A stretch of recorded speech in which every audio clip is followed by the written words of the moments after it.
Hello, my people. I'm an English teacher. I'm David. Today we are gonna learn feeling and emotions. Uyu munsi tugiye kwiga ibyiyumviro n'amarangamutima. Are you ready? If you are ready, let's start the lesson for today. Let's start. Are you happy? Are you happy? Urishimye? Are you happy? Yes, I am happy.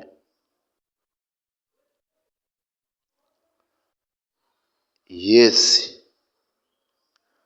I am happy. Yego, ndishimye. Are you tired? Are you tired? Are you tired? Urananiwe. Urananiwe. But if you wanna practice in English, you can repeat after me. Are you tired? Urananiwe. No, I'm feeling energetic. No, I'm feeling energetic. No, I'm feeling energetic. Oya, ndumva mfite imbaraga. Are you hungry? Are you hungry? Urashonje. Urashonje. Are you hungry? Yes, I'm hungry. Yes, I am hungry. Yego. No, I just ate. No, I just ate. Oya, maze kurya. No, just ate. No, I just ate. Are you stressed? Are you stressed? Are you stressed? Are you stressed?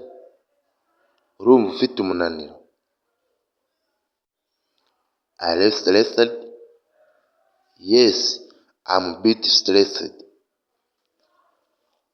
Yes, I'm a bit stressed. Yego, mfite umunaniro muke. No, I feel relaxed.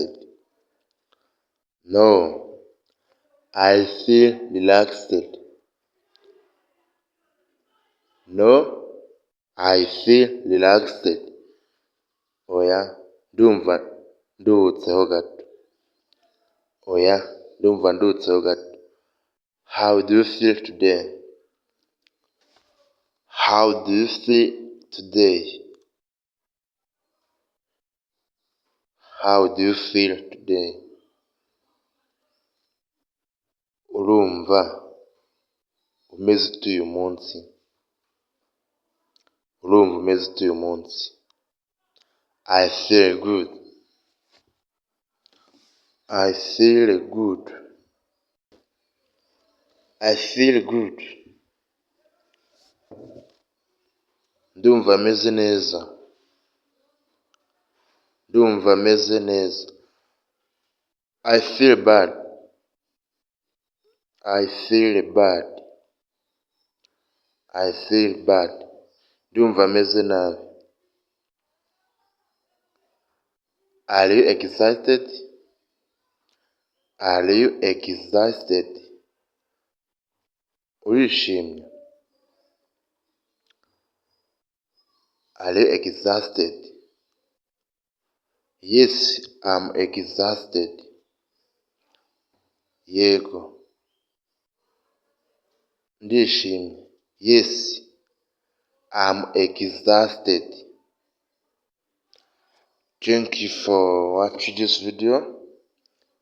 If you enjoyed this video, don't forget to subscribe, share, and comment.